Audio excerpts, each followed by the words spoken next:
A very good morning students, welcome to another class. आज हम एक नया चैप्टर स्टार्ट कर रहे हैं, एनसीईआरटी 11th का chapter number 3, that is plant kingdom. A very very important chapter. हमने बात की है अभी तक स्टूडेंट्स बायोलॉजिकल क्लासिफिकेशन की, और वहां पर हमने 5 किंगडम क्लासिफिकेशन ऑफ विटेकर को स्टडी किया था। बायोलॉजिकल क्लासिफिकेशन एक बहुत इंपॉर्टेंट चैप्टर है नीट के पॉइंट ऑफ व्यू से। मेडिकल एंट्रेंसेस की अगर हम बात करें तो 4 to 5 क्वेश्चंस वहां से आते हैं, और प्लांट किंगडम से भी अराउंड 4 to 5 क्वेश्चंस आते हैं। So it's a very very important chapter. 5 kingdom classification में हमने देखा कि कैसे बैक्टीरिया को मोनेरा में क्लासिफाई किया गया है, ब्लू ग्रीन एल्गी भी मोनेरा का पार्ट है, फंजाई एक सेपरेट किंगडम है, एल्गी प्लांटी किंगडम का पार्ट है, ये सब कुछ हमने देखा था। अब स्टूडेंट्स बड़ा इंटरेस्टिंग है कि पहले जब ये 5 किंगडम क्लासिफिकेशन नहीं आया था तब तक इवन बैक्टीरिया, फंजाई, और जब मैं बैक्टीरिया कह रही हूं यानी कि इवन आज का जो साइनोबैक्टीरिया है, blue green algae plus of course algae, कई सारे प्रोटिस्ट, इनफैक्ट स्टार्टिंग में तो पूरे जितने भी प्रोटिस्ट है, प्रोटिस्ट का मतलब प्रोटिस्टा मतलब हमने पढ़ा था ना, डाइनोफ्लैजिलेट्स, डायएटम्स, वो सब were all included in plant kingdom. They were all included in plant kingdom. और क्यों किया गया था इनको प्लांट किंगडम में इंक्लूड? क्योंकि इनिशियली जब 2 किंगडम क्लासिफिकेशन आया था, प्लांटी एंड एनिमेलिया, तो उसमें मेन कैरेक्टर क्या लिया गया था? Cell wall. So because of cell wall presence, इसलिए, इस कारण से। लेकिन बाद में हम जानते हैं जब क्लासिफिकेशन सिस्टम्स और बेटर हुए, तब बैक्टीरिया जो है ये मोनेरा में चला गया, ग्रीन एल्गी भी मोनेरा में चला गया, वो अब एल्गी नहीं माना जाता है, वो मोनेरन है। फंजा एक सेपरेट किंगडम बनाया गया क्योंकि ये हेट्रोट्रॉफिक होते हैं, भले ही सेल वॉल है बट हेट्रोट्रॉफिक है। हाँ, एल्गी को जरूर प्लांट किंगडम में ही क्लासिफाई किया गया, और उन्हें भी kingdom Protista, unicellular eukaryotic organisms वाले किंगडम में हेकल ने क्लासिफाई कर दिया था। याद है आपको 3 किंगडम क्लासिफिकेशन जब बना था? तो अब इनमें से सिर्फ एल्गी है जो प्लांट किंगडम में बचे हैं। ऑफ कोर्स प्लांट्स तो हैं ही जो हायर प्लांट्स है, बट उसके अलावा हम बात कर रहे हैं, और बाकी सब जो है वो डिफरेंट किंगडम्स में क्लासिफाई हो गए हैं। सो सबसे पहले आइए हम समझते हैं कि किन किन methods of classification, system of classification से होकर गुजरे थे हम, कैसे कैसे क्लासिफाई किया जाता है। So we will first in this chapter talk about the various system of classification, और फिर हम पढ़ेंगे वो सभी organisms जो plant kingdom में classify किए जाते हैं, यानी algae, and then we will talk about bryophytes, pteridophytes, gymnosperms, angiosperms. So please note this, and then we will begin with the classification system. So आइए students, let us begin with first system of classification. जो early attempts किए गए थे classification के, हमने biological classification में समझा था, वो बड़ा सिंपल बेसिस पे किए गए थे। जैसे वो सभी प्लांट्स जो ऑर्गेनिजम्स जो जिनसे हमें फूड सोर्स मिल रहा है उन्हें एक क्लास में डाल दिया, जिनसे क्लोथिंग मिल रही है एक में डाल दिया, तो उनके फंक्शन, उनके वर्क के बेसिस पे डिवाइड कर दिया गया था। ये बिल्कुल अर्लीस्ट अटेम्प्ट्स थे।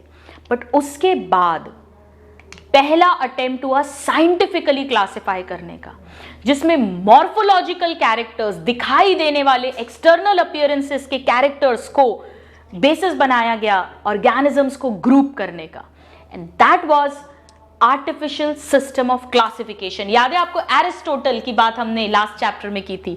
तो आइए अब हम स्टार्ट करते हैं क्लासिफिकेशन सिस्टम्स। हम बहुत सिंपल वे में पढ़ेंगे स्टूडेंट्स, ताकि हमें कुछ भी रटना नहीं पड़े। हम इस चैप्टर में बहुत सारी ट्रिक्स पढ़ने वाले हैं, ताकि जो टफेस्ट पार्ट है वो हमारे लिए इजी हो जाए और हमें सभी एग्जाम्पल्स अच्छे से याद हो सके। सो फर्स्ट सिस्टम जो हम पढ़ेंगे दैट इज आर्टिफिशियल सिस्टम। अब नेचुरली स्टूडेंट्स, अगर एक आर्टिफिशियल सिस्टम है तो बताइए दूसरा क्या होगा? कभी भी अगर एक चीज आर्टिफिशियल है, कृत्रिम है, तो दूसरी चीज क्या होगी? नेचुरल। सो सेकेंड हम पढ़ेंगे नेचुरल सिस्टम, और थर्ड जो मोस्ट एडवांस्ड है उसे कहते हैं students that is known as phylogenetic system. So let me write here phylogenetic system. हम एक एक करके तीनों की बात करेंगे। तो आइए स्टार्ट करते हैं आर्टिफिशियल सिस्टम से। नाउ आर्टिफिशियल और नेचुरल, देखो इनको कंपेयर करके समझते हैं।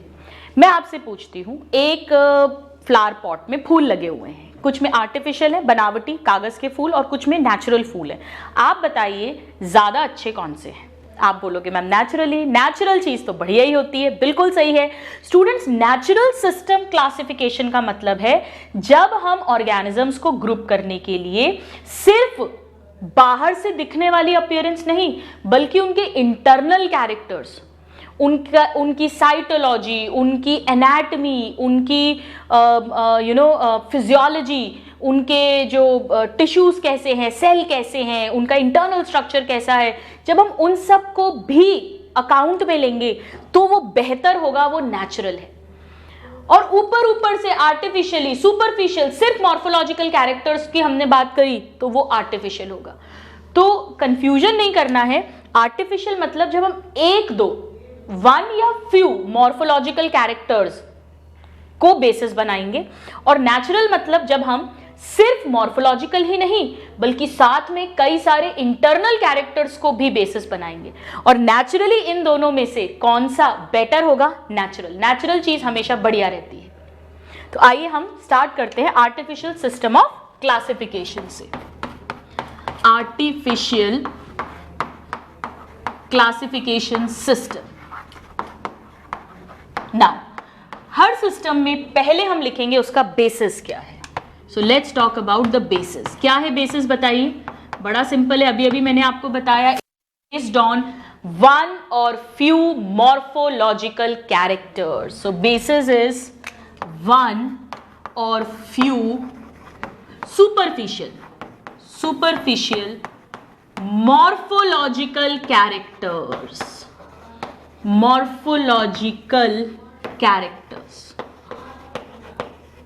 मॉर्फोलॉजिकल मतलब बाहर से दिखाई देने वाले, इंटरनल कैरेक्टर्स की बात नहीं कर रहे, सिर्फ एक्सटर्नल कैरेक्टर्स की बात कर रहे हैं। अब स्टूडेंट्स, कई साइंटिस्ट हुए हैं जिन्होंने टाइम पर ऑर्गेनिजम्स को क्लासिफाई करने की कोशिश की है। जैसे इसमें हम जो एक पढ़ेंगे, एक साइंटिस्ट का जो हमें कंट्रीब्यूशन पढ़ना है, जिन्होंने पहला साइंटिफिक क्लासिफिकेशन दिया था, और वो है एरिस्टोटल। याद है मैंने आपको लास्ट चैप्टर में याद कराया था, टोटल मतलब बॉटनी, जूलॉजी, टोटल, यानी he is the father of biology, he is also the father of zoology. Aristotle ने सबसे पहले साइंटिफिकली क्लासिफाई किया था ऑर्गेनिजम्स को। किस बेसिस पे? उन्होंने एनिमल्स को कैसे क्लासिफाई किया था स्टूडेंट्स? किसको याद है? एनिमल्स को बड़ा सिंपल था, आरबीसी प्रेजेंट है या नहीं है, एक कैरेक्टर के बेस पे। सो अगर आरबीसी प्रेजेंट है तो इनाइमा, दैट मीन्स आरबीसी प्रेजेंट। और अगर आरबीसी प्रेजेंट नहीं है, एब्सेंट के लिए ए लगा देते हैं तो पूरी स्पेलिंग सेम है, बस ई की जगह ए कर दिया तो उसे क्लासिफाई कर दिया एनाइमा ग्रुप में।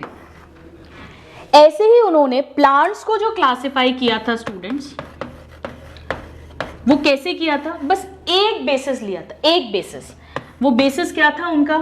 बेसिस वाज ग्रोथ हैबिट कैसी है, प्लांट कितना ग्रो करता है, कैसी हैबिट है उसकी ग्रोथ करने की। और इस बेसिस पर हमने पढ़ा था लास्ट चैप्टर का, बायोलॉजिकल क्लासिफिकेशन का फर्स्ट लेक्चर आप देख सकते हो, कि उन्होंने कहा था कि जो बहुत छोटे छोटे से रह जाते हैं वो हर्ब्स हैं, जो झाड़ियां थोड़े से बड़े होते हैं वो श्रब्स हैं, और जो बड़े बड़े टॉल हैं वो ट्रीज हैं। और भी डिफरेंसेस बताए थे थोड़े थोड़े से उन्होंने, जो हमने उस चैप्टर में पढ़ा है, मैं अभी टाइम वेस्ट नहीं करूंगी। तो यानी कि यहां पर उन्होंने एक सिंपल एक कैरेक्टर लिया था, हैबिट, या एक कैरेक्टर लिया था कि कलर ऑफ ब्लड क्या है, रेड है या नॉन रेड है, तो या कलरलेस मतलब आरबीसी प्रेजेंट नहीं है। अब आप कहोगे मैम ये एक्सटर्नल कैरेक्टर कैसे है? भाई जब कट लगा और खून निकला तो दिखाई तो दे रहा है ना, कलर ऑफ ब्लड। तो यहाँ पर जो बेसिस था that was colour of blood. यहाँ पर जो बेसिस था प्लांट्स में दैट वाज उनकी हैबिट। उनको बाहर से देख के समझ में आ जाता है कि हर्ब है, ये श्रब है और ये ट्री है। सो यहाँ पर फ्यू कैरेक्टर्स को हम ले रहे हैं, वन या फ्यू कैरेक्टर्स को, और इस बेसिस पर हम करेक्टली क्लासिफाई नहीं कर सकते हैं।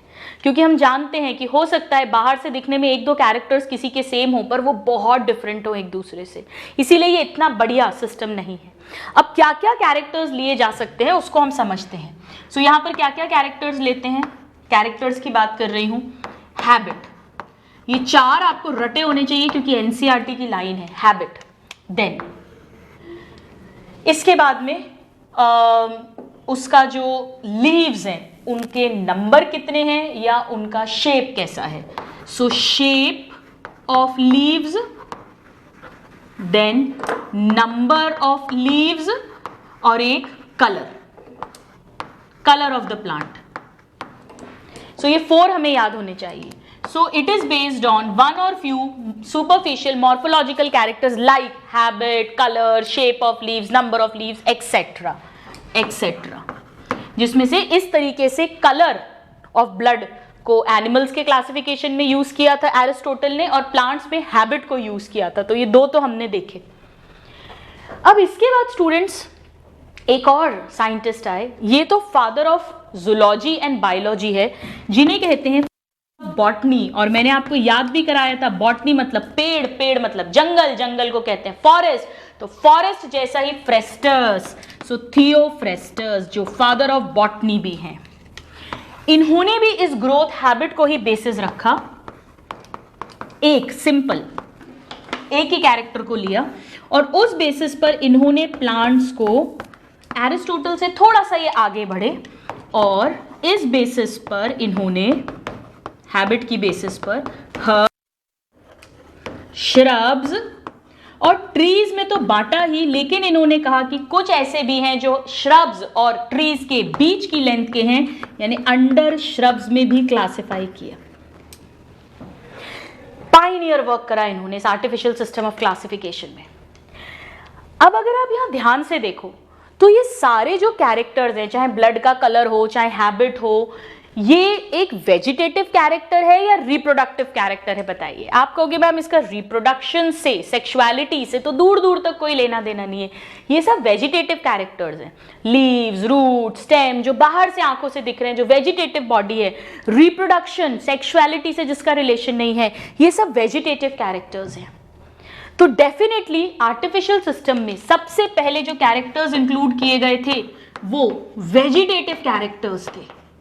लेकिन फिर एक साइंटिस्ट आए, बहुत बहुत बहुत इंपॉर्टेंट, जिन्होंने बाइनोमियल नॉमेनक्लेचर भी दिया था, जिन्होंने पहली बार ऑर्गेनिजम्स के नामकरण को शुरू किया था। और कैसा नामकरण किया था उन्होंने, दो वर्ड्स का, जिसमें फर्स्ट वर्ड होता है जीनस और सेकेंड वर्ड होता है स्पीशीज। द लिविंग वर्ल्ड में हम डिटेल्स पढ़ चुके हैं। किस बच्चे को उनका नाम याद आ गया है, बताइए।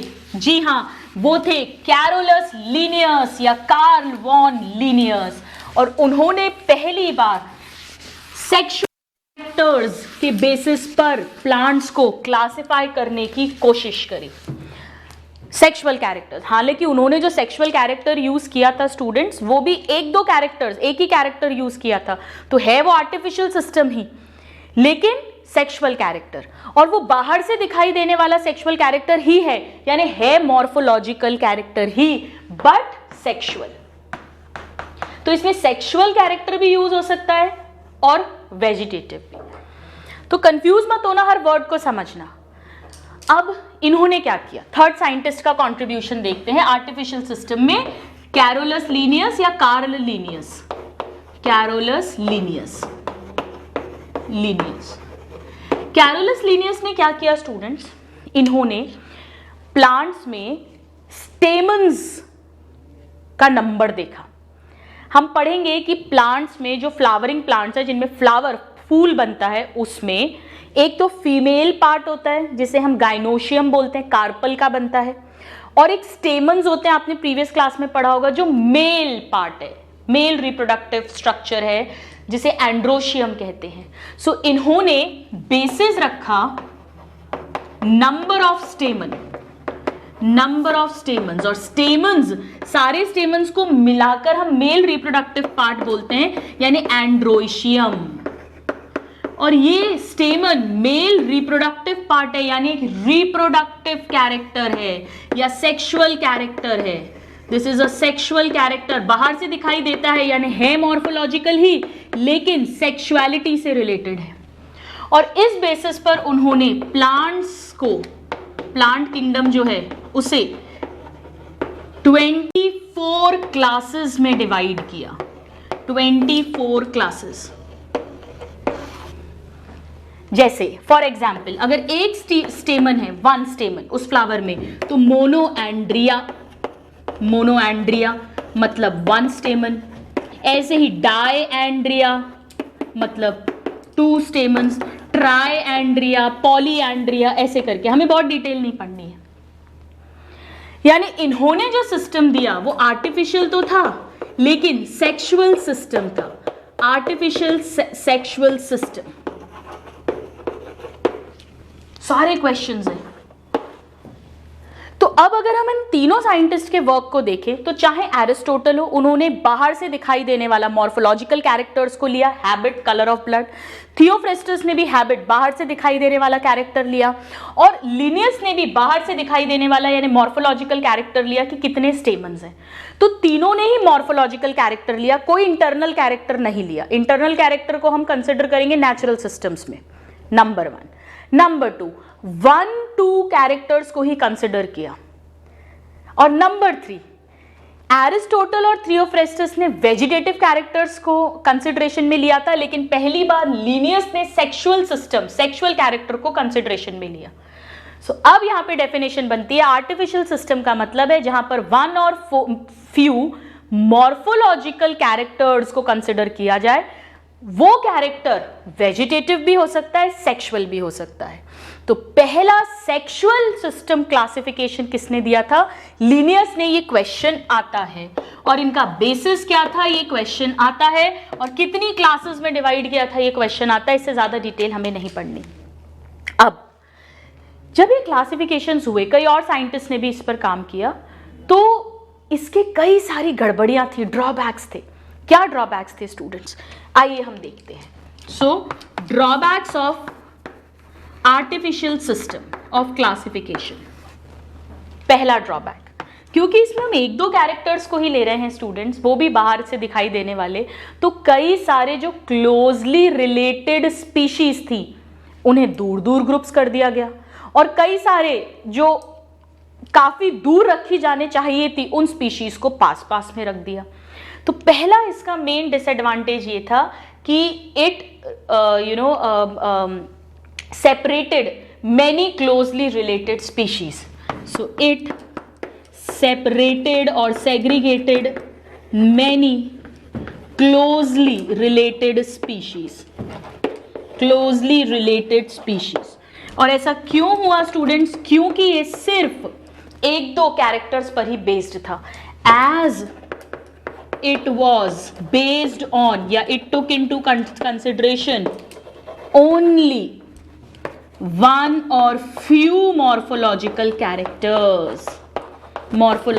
characters, इसीलिए कई सारे जो क्लोजली रिलेटेड स्पीशीज थी वो भी दूर दूर प्लेस हो गई। नाउ सेकेंड इसका डिसएडवांटेज क्या था, आइए देखते हैं स्टूडेंट। सेकेंड इसका डिसएडवांटेज ये था कि यहां पर सेक्सुअल कैरेक्टर्स और वेजिटेटिव कैरेक्टर्स को इक्वल वेटेज दिया गया, जबकि ऐसा नहीं होता। They cannot be given equal weightage. Why they cannot be given equal weightage, आइए देखते हैं। सो सेकेंड ड्रॉबैक है, it gave equal weightage. NCERT की लाइंस हैं स्टूडेंट्स, ये एक तो क्लोजली रिलेटेड स्पीशीज दूर हो गई, और एक it gave equal weightage to vegetative and sexual या रिप्रोडक्टिव कैरेक्टर्स, जो सही नहीं है, जो गलत है। It should not be given. Why? क्योंकि जो, जैसे सपोज करिए कि हमने दोनों को इक्वल वेटेज दिया, अब कोई एनवायरनमेंट में चेंज हुआ तो स्टूडेंट्स रिप्रोडक्टिव कैरेक्टर्स जो होते हैं ना, उनका एनवायरनमेंट का उन पर फर्क बहुत कम पड़ता है, बहुत धीरे पड़ता है। तो ये कैरेक्टर्स जनरली लॉन्ग टर्म तक रिटेन्ड रहते हैं, कंजर्व्ड रहते हैं। जबकि जो वेजिटेटिव कैरेक्टर्स हैं, इनका बहुत ज़्यादा इन पर असर पड़ता है एनवायरमेंटल चेंज का, दे आर अफेक्टेड मोर। तो आप इनको एक तराजू में नहीं तोल सकते हैं। सो मैं यहाँ पर लिखती हूँ vegetative characters are more adversely affected, are more adversely affected by environment। अब आपने तो वेजिटेटिव कैरेक्टर के बेसिस पे क्लासिफाई कर दिया, सुपरफिशियल वेजिटेटिव कैरेक्टर के बेस पर, और पता पड़ा एनवायरनमेंट में चेंज हुआ और उसमें चेंजेस जल्दी आ गए, तो वो ग्रुपिंग्स जो है वो सब गड़बड़ आ जाएंगी। तो हमारे पास कुछ थोड़ा सा ठोस परमानेंट बेसिस होना चाहिए, जो अभी तक नहीं हमें मिला है by environment as compared to reproductive characters। So reproductive characters जो है इनमें slow change होता है, conserved characters हैं ये, slow change है और conserved characters है। जबकि जो vegetative हैं इनमें fast change होता है, यानी ये non conserved रहते हैं, ज़्यादा conserve नहीं रह पाते हैं। और एवोल्यूशन के हिसाब से अगर हम बात करें तो इनका ज़्यादा महत्व है। जो चीज़ ज़्यादा दिन तक टिकेगी, कंजर्व्ड रहेगी, वो बेसिस होना चाहिए क्लासिफिकेशन का, ना कि इक्वल वेटेज होना चाहिए। तो ये सारे क्वेश्चंस आते हैं कि which characters are more adversely affected by environment, vegetative, they can not be given equal weightage. आप इसे नोट करिए, फिर हम देखते हैं इसकी शॉर्ट कमिंग्स को कैसे ओवरकम किया गया था by next system of classification. So इन्हीं शॉर्टकमिंग्स को ओवरकम करने के लिए साइंटिस्ट लगातार काम करते रहे और ये समझ आने लग गया धीरे धीरे कि इस आर्टिफिशियल सिस्टम से काम नहीं चलेगा, ये गलत तरीका है क्लासिफाई करने का। सिर्फ एक दो सुपरफिशियल मॉर्फोलॉजिकल कैरेक्टर्स के बेसिस पर हम क्लासिफाई नहीं कर सकते हैं। और फिर सेकेंड सिस्टम दिया गया, that is natural systems of classification. Now natural system of classification जो है स्टूडेंट्स, इसमें सिर्फ एक्सटर्नल ही नहीं बल्कि इंटरनल कैरेक्टर्स को भी कंसिडर किया जाने लग गया, यानी definitely this is better than artificial. So यहाँ पर जो बेसिस है वो है मॉर्फोलॉजिकल एंड या प्लस लिख देती हूँ, प्लस इंटरनल। ये तो एक्सटर्नल हो गए जो बाहर से दिखाई दे रहे हैं, external, plus internal characters. Internal characters मतलब क्या क्या लिया गया स्टूडेंट्स इसमें?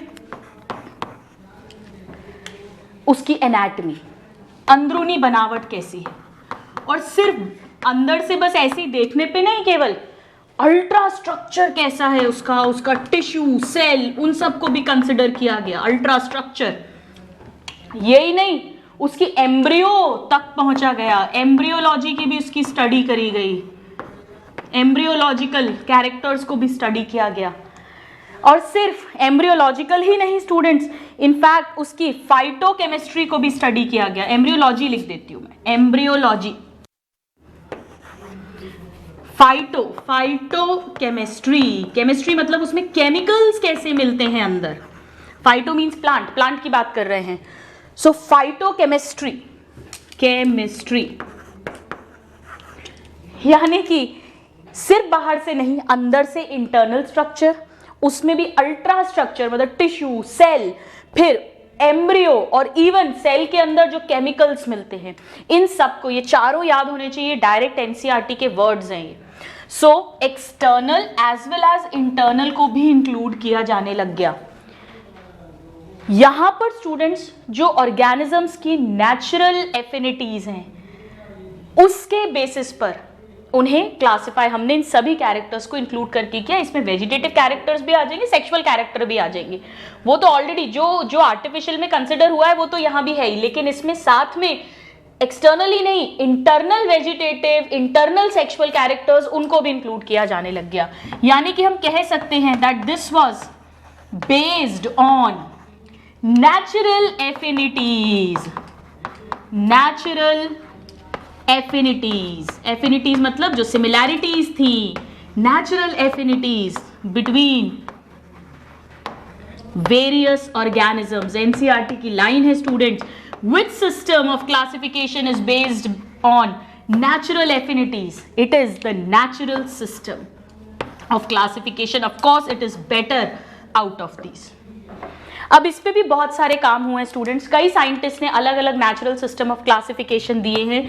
जो पहला वर्क इस पे किया था यानी पायोनियर वर्क, पहला मतलब pioneer work, that was done by John रे। बट जॉन रे का क्लासिफिकेशन हमें नहीं समझना कि उन्होंने क्या दिया था, कैसे दिया था, बस इतना पता होना कि उन्होंने भी नेचुरल सिस्टम दिया था और सबसे पहला काम उन्होंने ही किया था। कई साइंटिस्ट ने फिर इस तरह के सिस्टम्स दिए, बट जो मोस्ट एक्सेप्टेड वर्क है वो है बेंथम एंड हुकर का। So students very very important that most accepted natural system of classification जो है that is Bentham and Hooker classification. तो एक तो आपको ये पता होना चाहिए कि लीनियस का क्लासिफिकेशन कैसा है, आर्टिफिशियल, थियोफ्रिस्टस का आर्टिफिशियल, एरिस्टोटल का आर्टिफिशियल, बट जॉन रे का, बेंथम एंड हुकर का नेचुरल सिस्टम ऑफ क्लासिफिकेशन है। एंड ऑफ कोर्स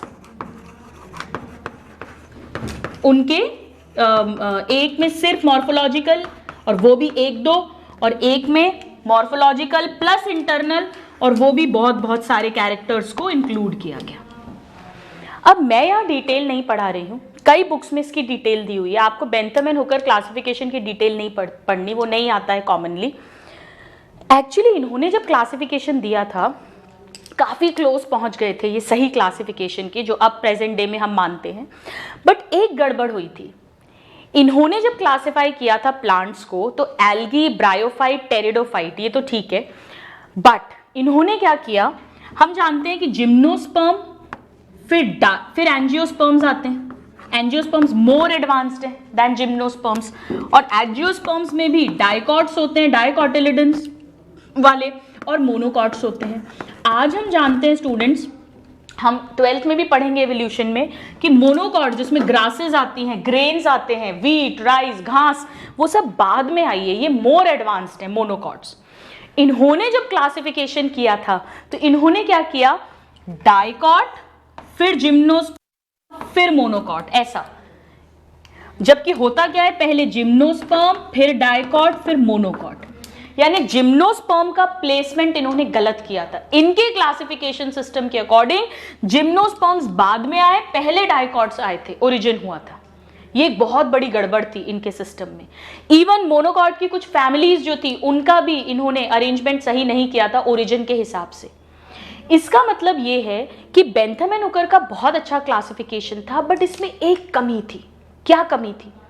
कि इसमें ऑर्गेनिज्म की, प्लांट की एवोल्यूशनरी हिस्ट्री को कंसिडर नहीं किया गया कि पहले कौन आया, बाद में कौन आया, पूर्वज कौन था, पहला कौन था।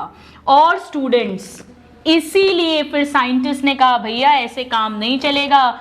ये तो ठीक है कि आप आर्टिफिशियल सिस्टम को फॉलो करें, आप नेचुरल सिस्टम को फॉलो करें, लेकिन आप एवोल्यूशनरी हिस्ट्री को नजरअंदाज मत करिए। और तब स्टूडेंट्स थर्ड क्लासिफिकेशन सिस्टम दिया गया, and that was phylogenetic system. क्योंकि इसका ड्रॉबैक क्या था? इसका ड्रॉबैक ये था कि यहां पे फाइलोजेनी कंसिडर नहीं की गई थी। सो लेट मी राइट हियर, इसकी कमी क्या थी? Drawback, phylogeny not considered. कौन किससे आया वो बात नहीं की गई, phylogeny not considered. Very very interesting. Phylogeny का मतलब ही होता है स्टूडेंट्स फैमिली ट्री। जैसे मेरी फैमिली की फाइलोजेनी का मतलब क्या है? मैं आई मेरे फादर से, मेरे फादर मेरे ग्रैंडफादर से, मेरे ग्रैंडफादर मेरे ग्रेट ग्रेट ग्रेट ग्रैंडफादर से, तो ये हमारी फाइलोजेनी है। सो इसे कहते हैं फाइलोजेनेटिक या क्लैडिस्टिक क्लासिफिकेशन सिस्टम। कई सारे साइंटिस्ट हैं जिन्होंने इस पे काम किया। यहां पर बेसिस क्या था स्टूडेंट्स? यहां पर बेसिस था एवोल्यूशनरी रिलेशनशिप्स यानी इवोल्यूशन, विकास जैसे हो रहा है उसमें किसका किससे क्या रिश्ता है. So very very important NCERT की लाइन है, this is based on evolutionary relationships between organisms. इसको भी कंसिडर किया गया between organisms. Very very important. Evolutionary relationship की स्टडी को ही फाइलोजेनी कहते हैं एक्चुअली. हेकल ने सबसे पहले इसका कॉन्सेप्ट दिया था फाइलोजेनी का. नाउ एवोल्यूशनरी रिलेशनशिप का एक एग्जांपल देके दिखाती हूं आपको मैं. जैसे हमें पता है, हमने बायोलॉजिकल क्लासिफिकेशन में वो डायग्राम भी पढ़ा था. मोनेरन सबसे नीचे रखते हैं, मोनेरन से प्रोटेस्टेंस आए और प्रोटेस्टेंस से फंजाई भी बने, प्लांट भी बने, एल्गी भी बने. मतलब ऐसा नहीं है मोनेरन से प्रोटेस्टा, प्रोटेस्टा से फंजाई, फंजाई से प्लांट, प्लांट से एनिमल बने, ऐसा नहीं है. मोनेरन, मोनेरन से प्रोटेस्टन और प्रोटेस्टन से ही फंजाई एक लाइन, प्लांट और एनिमल. तो ये उनका एवोल्यूशनरी रिश्ता हो गया. एनिमल का भी एंसेस्टर प्रोटेस्टा है, प्लांट का भी और फंजाई का भी. सो यू नो इसको भी कंसिडर किया गया. तो बेसिकली हम क्या कह सकते हैं कि आर्टिफिशियल सिस्टम जो है वो वन डायमेंशनल है, सिर्फ morphological characters. Natural system two dimensional है. मैं लिख देती हूँ यहाँ पर, दिस इज टू डायमेंशनल, क्योंकि इसमें मॉर्फोलॉजिकल भी है और एनाटॉमिकल भी है. और ये सिस्टम कैसा है, थ्री डायमेंशनल. थ्री डायमेंशनल मतलब नेचुरल वाला तो सब है ही, यानी एक्सटर्नल प्लस इंटरनल कैरेक्टर्स, ये तो है ही स्टूडेंट्स, ऐसा नहीं है कि इनको ध्यान में नहीं रखा गया. प्लस फाइलोजेनी, तो तीन डायमेंशंस हो गए. आर्टिफिशियल में सिर्फ एक्सटर्नल था, वन डायमेंशनल. नेचुरल में internal and external characters, two dimensional. और इसमें फाइलोजेनी को भी रख दिया गया, यानी ये हो गया थ्री डायमेंशनल. आप ये भी कह सकते हो natural system of classification plus phylogeny is equal to phylogenetic system बन गया. ठीक है. अब कई सारे साइंटिस्ट हैं जिन्होंने इस पे वर्क किया, और इसका ये मतलब है स्टूडेंट्स कि अब जो फाइनल ग्रुप्स बनते हैं उसमें अगर कोई 10 ऑर्गेनिज्म एक ग्रुप के अंदर है, एक टेक्सा के अंदर है, एक किंगडम में है, या एक फाइलम में है, या एक क्लास में है, या एक ऑर्डर में है, इसका मतलब उन सब का पूर्वज एंसेस्टर कॉमन है. अब एंसेस्ट्री को भी कंसिडर किया गया, एवोल्यूशन को भी कंसिडर किया गया. So in this organisms belonging to, very very important, belonging to same taxon have common ancestors. जैसे सभी मैमल्स एक ही एंसेस्टर है, रेप्टाइल्स, सभी बर्ड्स रेप्टाइल्स, सभी amphibians fishes. So same tax on में जो आ रहे हैं, टेक्सॉन पढ़ा था ना अपन ने, phylum, division, like that, class, order, family, genus, species. Same tax on वाले जो मेंबर्स हैं उनका एंसेस्टर भी सेम होगा. और यहां पर वो जो इसका ड्रॉबैक था, अब यहां करेक्ट किया गया. पहले जिम्नोस्पर्म आए, फिर डाइकॉट्स, फिर मोनोकॉट्स. उस वीकनेस को खत्म कर दिया गया. तो आइए अब हम कुछ वर्क्स लिखते हैं कि किन्होंने इस पे वर्क किया था. इसमें जो पायोनियर वर्क किया है स्टूडेंट्स, पहला वर्क वो इक्लर ने किया था. इक्लेयर्स नहीं है ये, इक्लर. इक्लर का सिस्टम अभी हम देखेंगे भी, किस तरह से प्लांट्स को उन्होंने क्लासिफाई किया था, जो आज भी हम फॉलो करते हैं. इसके अलावा कई सारे और साइंटिस्ट हैं स्टूडेंट्स, जैसे हचिनसन, देन तख्तजान, सख्तजान नहीं, तख्तजान, इन सब ने इस पे वर्क किया है. Please note this. नाउ यहां पर एक और नाम लिख लीजिएगा स्टूडेंट्स, एंगलर एंड प्रेंटल. इन्होंने भी फाइलोजेनेटिक सिस्टम ऑफ क्लासिफिकेशन दिया था. प्रेंटल, ये मैंने तख्तजान लिख दिया, ये तो तख्तजान है. तख्त मूवी आ रही है ना करण जौहर की, अब सबको याद हो जाएगा ये नाम. सो हचिनसन, तख्तजान, एंगलर, प्रेंटल, ये भी कुछ साइंटिस्ट हैं जिन्होंने बहुत बढ़िया काम किया है फाइलोजेनेटिक क्लासिफिकेशन में. End of course Pioneer work किया गया था बाय इक्लेर.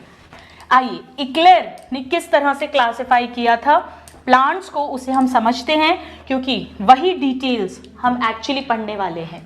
सो इकलर क्लासिफिकेशन, इकलर क्लासिफिकेशन। इन्होंने प्लांट किंगडम को, इन्होंने क्या देखा, पहला कैरेक्टर कि कुछ प्लांट्स हैं जिनके जो सेक्स ऑर्गन्स हैं वो एक्सपोज्ड रहते हैं, और कुछ हैं जिनके सेक्स ऑर्गन कवर्ड हैं, सीड के अंदर कवर्ड हैं। सो इस बेसिस पर इन्होंने दो सब किंगडम्स बनाए, किंगडम को डिवाइड किया सब किंगडम में। पहले जिनके सेक्स ऑर्गन्स एक्सपोज्ड है, और दूसरे जिनके सेक्स ऑर्गन्स कवर्ड हैं, एम्बेडेड हैं, किसी में धसे हुए हैं अंदर, नेकेड नहीं है, कवर्ड सेक्स ऑर्गन्स, यानी सीड्स हैं एक्चुअली। इस बेसिस पर जो दो किंगडम्स बने, सब किंगडम्स बने, इन्हें कहते हैं students cryptogams. Cryptogams actually, crypto का मतलब ही होता है हिडन, तो इनके जो ऑर्गन्स हैं वो हिडन है। एक मिनट, आई मीन कवर्ड नहीं है सीड से, यानी एक्सपोज्ड है या हिडन है। हिडन मतलब सीड से कवर्ड नहीं है, क्रिप्टोगैम्स। और दूसरे जो हैं दैट इज फेनेरोगैम्स, फेनेरोगैम्स। और फेनेरोगैम्स जो है स्टूडेंट्स, क्योंकि इनमें सीड्स मिलेंगी, यहां पर सीड्स प्रेजेंट है, सीड्स प्रेजेंट, और क्योंकि सीड प्रेजेंट है और इसीलिए हम इन्हें स्पर्मेटोफाइटा भी कहते हैं, स्पर्मेटोफाइट्स या स्पर्मेटोफाइटा, इसी का ही दूसरा नाम। और ये कैसे हो गए, यहां सीड्स एब्सेंट हैं, सीड्स एब्सेंट हैं, यानी ये हो गए नॉन स्पर्मेटोफाइट्स, नॉन स्पर्मेटोफाइटा या फाइट्स।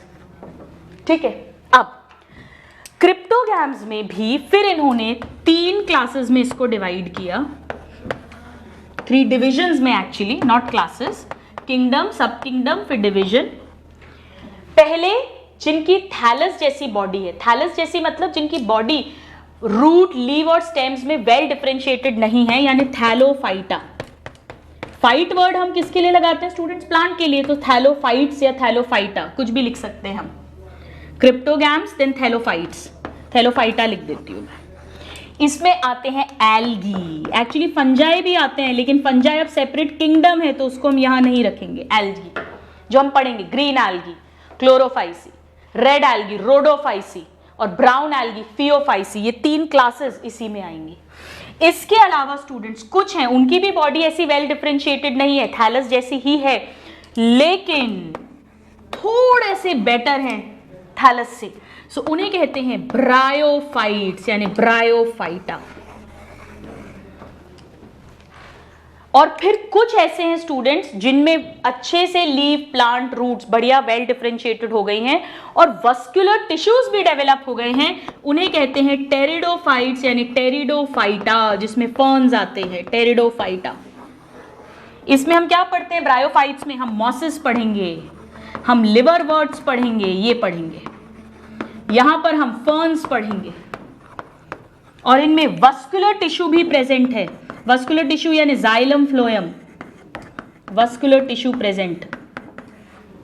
यहां तक वस्कुलर टिश्यू प्रेजेंट नहीं है, यहां से वस्कुलर टिश्यू प्रेजेंट हुआ जाइलम फ्लोएम।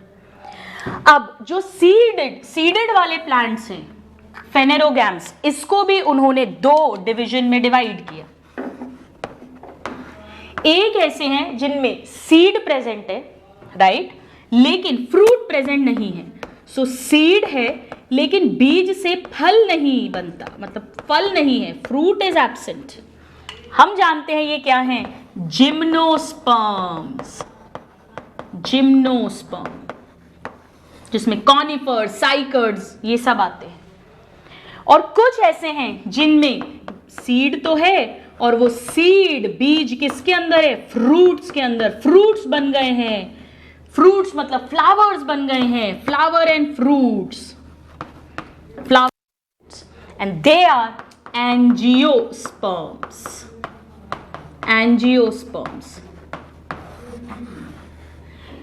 एंजियोस्पर्म्स को फिर दो क्लासेस में डिवाइड किया स्टूडेंट्स। अगर उनकी सीड के अंदर एक कॉटिलिडन है तो मोनोकॉट, और अगर दो कॉटिलिडन है तो डाइकॉट्स। जब भी हम कोई क्लासिफिकेशन लिखते हैं तो उसमें इस साइड पर मोर एडवांस्ड आता है, इस साइड पे लेस एडवांस्ड आता है। तो अब इस फाइलोजेनेटिक सिस्टम से हम समझ सकते हैं कि एल्गी सबसे प्रिमिटिव हैं, फिर ब्रायोफाइट्स, फिर टेरिडोफाइट्स, फिर जिम्नोस्पर्म्स, फिर डाइकॉट्स और फिर मोनोकॉट्स। जबकि बेंथम एंड हुकर में डाइकॉट, जिम्नोस्पर्म, मोनोकॉट था, जो करेक्ट हो गया यहां पर। सो डाइकॉट, मोनोकॉट्स की हम बहुत सारी फैमिलीज पढ़ेंगे। नेचुरली जब यहाँ पर सीड्स नहीं है तो यहाँ पर फिर फ्लावर फ्रूट्स बनने का तो सवाल ही नहीं होता है। तो इस तरह से एक ब्रॉड क्लासिफिकेशन दिया। वस्कुलर टिश्यू जो यहाँ से शुरू हो गया वो अब जिम्नोस्पर्म, एंजियोस्पर्म में रहेगा। जो कैरेक्टर स्टार्ट हो गया है वो तो अब आगे तक रहेगा। जैसे यहाँ सीड स्टार्ट हो गई तो वो आगे रहेगी, बट वहां पे फ्रूट भी बन गया तो एक और एक्स्ट्रा कैरेक्टर आ गया। सो हमें इस चैप्टर में जो पढ़ना है, इसी क्लासिफिकेशन की डिटेल्स हम पढ़ेंगे। हम algae, bryophyte, pteridophyte, gymnosperm, angiosperms की बात करेंगे। Please note this. Now sorry, मैं गलती से एक चीज गलत लिख गई, बताया सही, लिख उल्टा गई। ये एम्बेडेड होंगे और ये एक्सपोज्ड होंगे। इस ऑर्गन्स क्यों होंगे भाई? इसमें सेक्स ऑर्गन्स मतलब स्टेमन, कार्पल्स, फ्लावर्स जो बनेंगे, तो ये तो सब एक्सपोज्ड पार्ट है ना। सो यहां पर एक्सपोज्ड है, सीड है, और सेक्स ऑर्गन्स जब ये मैच्योर होगा तो ये एक्सपोज्ड होंगे। तो प्लीज इसको करेक्ट कर लेना, आप गड़बड़ मत करके आना। और यहां पर जो सेक्स ऑर्गन्स हैं वो एम्बेडेड होंगे। यहां ऐसे अलग से दिखेगा नहीं कि कौन सा सेक्स ऑर्गन है। This is very very important. End of course अगर इसमें सीड एब्सेंट है स्टूडेंट्स तो इसमें फ्लावर भी एब्सेंट होगा। और यहां पर फ्लावर्स प्रेजेंट है, मेन फ्लावरिंग का क्राइटेरिया है। सो यहां पर सीड और फ्लावर प्रेजेंट है, और यहां पर फ्रूट तो होगा ही एब्सेंट, बट फ्लावर एब्सेंट है, ये इंपॉर्टेंट क्राइटेरिया। सो एंजियोस्पर्म, जिम्नोस्पर्म में डिफरेंस क्या है? दोनों में सीड्स हैं, बट जिम्नोस्पर्म में फ्लावर फूल नहीं बनता या फूल बनता है, और यहां पर तो ना फ्लावर बनता है और ना आपको सीड होती है। नॉन स्पर्मेटोफाइट्स हैं ये, राइट? अब समझ में आ गया अपने को। क्रिप्टो मीन्स हिडन, तो यहां पर हिडन, छिपे हुए, एम्बेडेड सेक्स ऑर्गन्स हैं। So there should be no confusion. चलिए, अब ये हमने सिस्टम ऑफ क्लासिफिकेशन समझे। नेक्स्ट क्लास से हम इसी सिस्टम ऑफ क्लासिफिकेशन को पढ़ेंगे। We will begin with algae in the next class. But उसके पहले स्टूडेंट्स, ये जो क्लासिफिकेशन की साइंस है, यानी टैक्सोनॉमी जिसे हम कहते हैं, जिसमें हमने 7 कैटेगरी, 7 टेक्सा में डिवाइड करते हैं हम किसी भी ऑर्गेनिज्म को। याद है ना आपको? Kingdom, then phylum, then division, then order, then class, then family, then genus, then species. ये जो हम 7 टेक्सा में डिवाइड करते हैं, 7 का बड़ा महत्व होता है। जैसे कि सुर 7 होते हैं, सारे गामा पाधा नी। देन 7 कलर्स होते हैं रेनबो में, विबग्योर। ये याद रखने का तरीका बता रही हूँ आपको। 7 देखो, ये भी 7 है, राइट? 7 सुर हो गए। और 7 देखो कितना इंपॉर्टेंट है स्टूडेंट, कितने अल्फाबेट्स हैं? 7। देन टीचर, कितने अल्फाबेट हैं? 7। कॉलेज, कितने अल्फाबेट हैं? 7। सो 7 का बड़ा महत्व है। तो 7 वंडर्स ऑफ द वर्ल्ड, 7। तो ऐसे ही 7 टेक्सा में डिवाइड करते हैं, जिनको हम एक एक करके पढ़ेंगे। और इसकी साइंस को हम कहते हैं टैक्सोनॉमी। तो आइए हम देखते हैं क्या क्या ब्रांचेस हैं टैक्सोनॉमी की, और इन पे डायरेक्ट क्वेश्चन आता है। So let's talk about branches of taxonomy. Taxonomy मतलब यही क्लासिफिकेशन की जो साइंस है। फादर ऑफ टैक्सोनॉमी कौन थे स्टूडेंट्स? लिख देती हूं मैं यहां पर एक बार फिर से। वही जिन्होंने बाइनोमियल सिस्टम ऑफ क्लासिफिकेशन दिया, वही जिन्होंने sexual artificial system of classification दिया, कैरोलस लिनियस। ये डायरेक्ट क्वेश्चन है, father of taxonomy. Now what are the branches? मैं फर्स्ट ब्रांच की बात करती हूं। पहली ब्रांच, जब हम सेल के जो कैरेक्टर्स हैं, साइटोलॉजी की जो इंफॉर्मेशन है, सेल की स्टडी की इंफॉर्मेशन को अगर हम यूज करेंगे तो वो हो जाएगी साइटोटैक्सोनॉमी। तो रटने की जरूरत नहीं है। साइटोटैक्सोनॉमी मतलब क्या बेसिस है इसका? This is based on cytological information, cytological information like क्या क्या इंफॉर्मेशन हो सकती है? सेल, सेल के अंदर न्यूक्लियस, न्यूक्लियस के अंदर क्रोमोसोम, तो क्रोमोसोम का नंबर कितना है, क्रोमोसोम नंबर। देन क्रोमोसोम का स्ट्रक्चर कैसा है, सो क्रोमोसोम स्ट्रक्चर हम पढ़ेंगे क्रोमोसोम के बारे में cell the unit of life में। या क्रोमोसोम का बिहेवियर कैसा during cell division, so chromosome behaviour. ये तीनों वर्ड्स आने चाहिए, डायरेक्ट एनसीईआरटी में लिखे हैं। तो क्रोमोसोम का नंबर, क्रोमोसोम का स्ट्रक्चर, क्रोमोसोम का बिहेवियर ड्यूरिंग सेल डिवीजन। जब इस तरह की साइटोलॉजिकल इंफॉर्मेशन पर बेस्ड हम टैक्सोनॉमी की ब्रांच की बात करेंगे तो उसे कहते हैं साइटोटैक्सोनॉमी। और क्योंकि ये क्रोमोसोम न्यूक्लियस में मिल रहा है तो हम इसे स्टूडेंट्स न्यूक्लियस के लिए कैरी ऑन वर्ड यूज करते हैं, तो इसे कैरियोटैक्सोनॉमी भी कहते हैं। तो साइटोटैक्सोनॉमी कहो या कैरियोटैक्सोनॉमी कहिए, एक ही बात है। नाउ सेकेंड टैक्सोनॉमी कौन सी होती है, ब्रांच। सेकेंड है स्टूडेंट्स, अगर हम जो सेल है उसके अंदर केमिकल कॉम्पोजिशन क्या है उसके बेसिस पर अगर हम ब्रांचिंग करें, सो केमिकल है तो केमिकल के लिए कीमोटैक्सोनॉमी हो गई, तो रटने की कोई जरूरत नहीं है। कीमोटैक्सोनॉमी ये ब्रांच किस पर बेस्ड है स्टूडेंट्स, केमिकल कॉन्स्टिट्यूएंट्स पर। So based on chemical constituents of cell, of cell, of organism. एक ही बात है, ऑर्गेनिज्म भी किसका बना होगा, सेल का ही बना होगा अल्टीमेटली। तो नाम से ही समझ में आ रहा है कीमो मतलब केमिकल्स पर बेस्ड है। जैसे एग्जाम्पल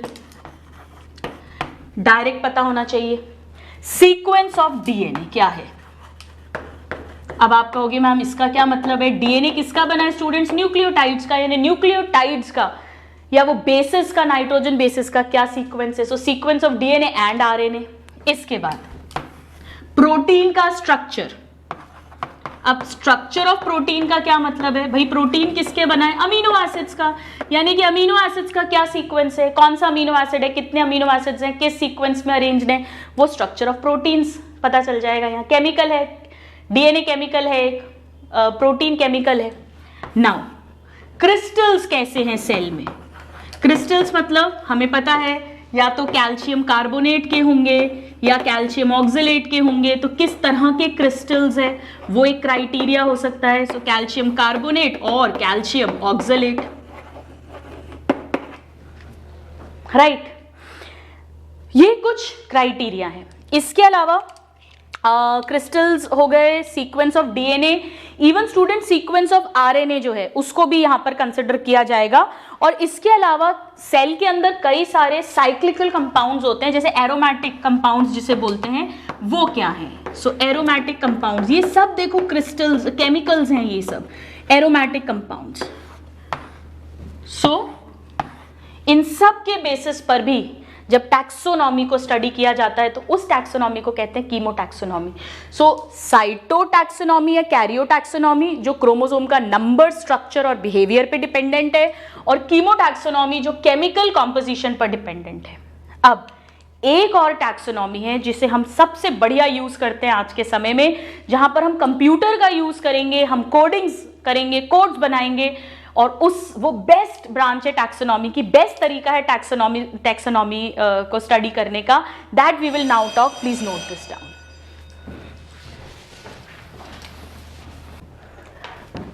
तो आइए स्टूडेंट्स, अब जो सबसे बढ़िया इस समय यूज की जाती है उसको हम पढ़ते हैं, branch of taxonomy, and that is numerical taxonomy. So see, हमने साइटोटैक्सोनॉमी पढ़ी, कीमोटैक्सोनॉमी पढ़ी, अब मैं लिख रही हूं न्यूमेरिकल टैक्सोनॉमी। इसके और भी नाम है स्टूडेंट, फिनेटिक्स भी कहते हैं, फिनेटिक्स, ये सारे नाम आने चाहिए आपको। इसे टैक्सीमेट्रिक्स भी कहते हैं। मेट्रिक्स, मेट्रिक का मतलब ये होता है नंबर्स, मीटर्स, उससे हम डिस्कस कर रहे हैं, रिलेट कर रहे हैं। टैक्सीमेट्रिक, या जिन साइंटिस्ट ने इस पर वर्क किया था, एडमसोनियन, उन्हीं के नाम पर सोनियन टैक्सोनॉमी भी इसे कहते हैं। फिनेटिक्स और न्यूमेरिकल, ये दो नाम एनसीईआरटी में दिए हैं तो ऑफ कोर्स ये एक्स्ट्रा इंपॉर्टेंट हो जाते हैं, बट बाकी दो भी इंपॉर्टेंट है। यहाँ पे क्या करते हैं, देखो यहाँ बड़ा आसान है। यहाँ क्या करेंगे, सपोज करो कि 1000 ऑर्गेनिजम्स हैं, आपको ग्रुपिंग करनी है, आपको जितने पॉसिबल कैरेक्टर्स हैं उसको लिस्ट कर लो, जितने पॉसिबल कैरेक्टर्स हैं, इंटरनल एक्सटर्नल सबको। So listing of all possible characters जितने आपको दिख रहे हैं। जैसे सपोज 1000 है तो मैंने 1000 ऑर्गेनिजम्स के नाम लिखे, इसमें जो जो मुझे दिख रहा है मैंने लिख दिया, इसमें जो दिख रहा है लिख दिया, ऐसे करके सब पे लिख दिया। फिर इनको नंबरिंग कर दो और कोड्स दे दो। So numbering and coding is given to them. इन सब कैरेक्टर्स को कोड्स दे दिए अपन ने, और वही कोड्स, जैसे सपोज मैंने सेल वॉल को 1 नंबर का कोड दिया है या प्लस का कोड दिया है, तो ऐसे कोड्स दे दिए मैंने, अलग अलग कैरेक्टर के लिए अलग अलग कोड्स डिसाइड कर दिए, और वो कोड्स मैंने कंप्यूटर लिया और कंप्यूटर में उस कोड का एक प्रोग्राम बना दिया, उस प्रोग्राम को उसमें फीड कर दिया। अब मुझे कुछ नहीं करना है, बस इस कोडिंग को उस प्रोग्राम में रन कर देना है, वो प्रोग्राम अपने आप छांट लेगा जितने भी ऑर्गेनिज्म, सपोज आपको उसको 2 ग्रुप में डिवाइड करना है, तो जितने ऑर्गेनिजम्स में वो सिमिलर कैरेक्टर्स होंगे वो एक ग्रुप में आ जाएंगे 1000 में से, और जिनमें भी वो दूसरे वाले सिमिलर कैरेक्टर्स, कोई और सिमिलर कैरेक्टर्स हैं, वो दूसरे में हो जाएंगे। तो ऑटोमेटिकली ग्रुपिंग हो गई। हजारों कैरेक्टर्स हमने एक साथ यूज कर लिया ग्रुपिंग के लिए, और सभी कैरेक्टर्स को इक्वल वेटेज दी गई है। यहां पर कोई सेक्सुअल कैरेक्टर को ज्यादा, वेजिटेटिव को कम, ऐसा कुछ नहीं किया गया है, सबको इक्वल वेटेज दी गई है एट अ टाइम। सभी, ये तो ठीक है कि भाई वेजिटेटिव सेक्सुअल को आप कहोगे मैम थोड़ी देर पहले आपने बताया था इक्वल वेटेज नहीं दे सकते हैं, लेकिन यहाँ पर हमने वेजिटेटिव में भी तो 1000 कैरेक्टर्स हैं, सबको इक्वल वेटेज दे दी। सेक्सुअल में मान लो 500 कैरेक्टर्स हैं, सबको इक्वल वेटेज दे दी। तो हमने सभी कैरेक्टर्स को इक्वल वेटेज दे दी और कई सारे कैरेक्टर्स एक ही बार में स्टडी कर लिए गए। तो इसके बाद में क्या करते हैं, statistical program is run on computer. पर इसके पहले आपको कंप्यूटर में इन कोड्स को फीड भी करना पड़ेगा, तो मैं 3rd पॉइंट लिखती हूं, feed the codes in computer, और फिर ये प्रोग्राम को रन कर दीजिए। तो नेचुरली सिमिलैरिटीज और डिससिमिलैरिटीज के बेसिस पर कंप्यूटर इनको ग्रुपिंग कर देगा, राइट।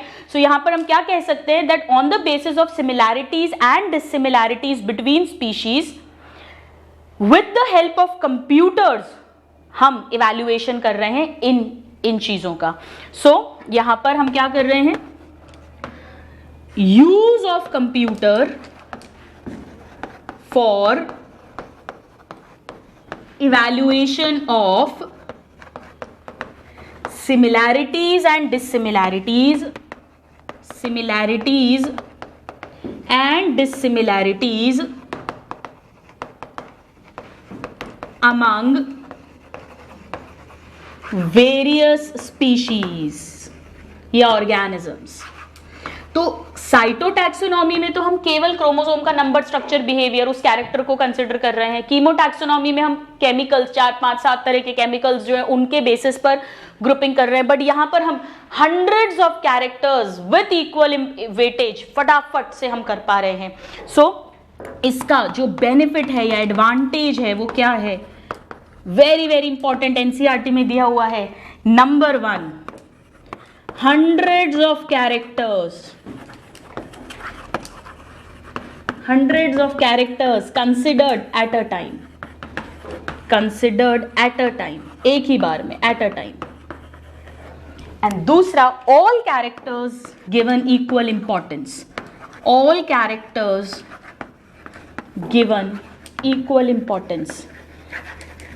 अब यहां पर स्टूडेंट्स हमारा काम क्या रहता है, मतलब साइंटिस्ट का काम क्या रहता है, ये तो दोनों इंपॉर्टेंट पॉइंट्स हैं, सारे कैरेक्टर्स को लिस्ट करना और उनको कोड्स दे देना, बस एक बार कोड आपने फीड कर दिया, फिर वो प्रोग्राम रन करेगा और प्रोग्राम अपने आप से इवैल्यूएशन करके ग्रुपिंग्स कर देगा।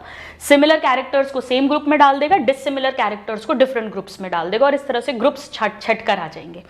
सो these are the 3 branches of taxonomy: cytotaxonomy, karyotaxonomy, chemotaxonomy and then numerical taxonomy और फिनेटिक्स। आप इसको नोट डाउन करिए, फिर हम एक लास्ट टॉपिक के साथ आज की क्लास को वाइंड अप करेंगे।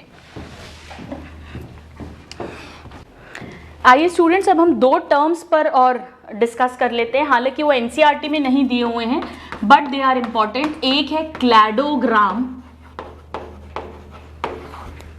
और एक है स्टूडेंट्स डेंड्रोग्राम। डायरेक्ट क्वेश्चंस आ जाते हैं इन पर, तो हमें डिस्कस करना है क्योंकि हमारा टारगेट 360 आउट ऑफ 360 की कोशिश है। सो क्लैडोग्राम का मतलब है जब हम एक फैमिली ट्री बनाएं, टैक्सोनॉमी की ही बात कर रहे हैं, फाइलोजेनी की ही बात कर रहे हैं, फाइलोजेनेटिक क्लासिफिकेशन की ही बात कर रहे हैं, जो एवोल्यूशनरी स्टडी पर बेस्ड हो, यानी family tree based on evolutionary study, यानी कौन किससे आया, एवोल्यूशनरी स्टडी। तो वो जो ट्री बनेगा, वो जो फ्लो चार्ट बनेगा, उसे ही कहते हैं क्लैडोग्राम। जैसे फॉर एग्जाम्पल वही जो मैंने आपको बताया, मोनेरन से आए प्रोटेस्टन, और प्रोटेस्टन से फंगस भी बने, एनिमल्स भी बने और प्लांट्स भी बने। तो ये क्या है, अगर मैं इसको ड्रॉ कर दूं तो मैं क्या कहूंगी, this is a cladogram of 5 kingdom. Now dendrogram का क्या मतलब है, जब इसी तरह का फैमिली ट्री बनाया जाए कि कौन किससे आया, लेकिन उसका बेसिस क्या हो, न्यूमेरिकल टैक्सोनॉमी। न्यूमेरिकल टैक्सोनॉमी मतलब यहां पर फैमिली ट्री में क्या होगा कि किसमें कितने सिमिलर कैरेक्टर्स है, उस बेसिस पर।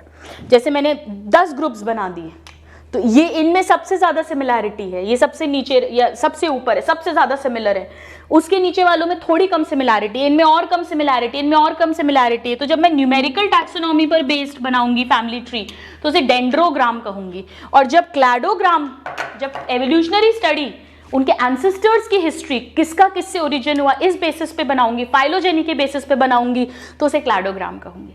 सो आज की क्लास में हमने प्लांट किंगडम चैप्टर के बेसिक्स को समझा स्टूडेंट्स, जहां हमने देखा कि पहले आर्टिफिशियल सिस्टम ऑफ क्लासिफिकेशन आया, फिर और एडवांस्ड नेचुरल सिस्टम आया, और अब most accepted, most advanced phylogenetic system of classification consider किया जाता है। 3 ब्रांचेस ऑफ टैक्सोनॉमी देखी, कुछ इंपॉर्टेंट टर्म्स देखे। अब नेक्स्ट क्लास में हम सबसे पहले स्टार्ट करेंगे क्रिप्टोगैम के अंदर एल्गी को, थैलोफाइटा को, and then slowly we will move on to more advanced plants. So till the next class, a very happy learning and have a good day. Thank you.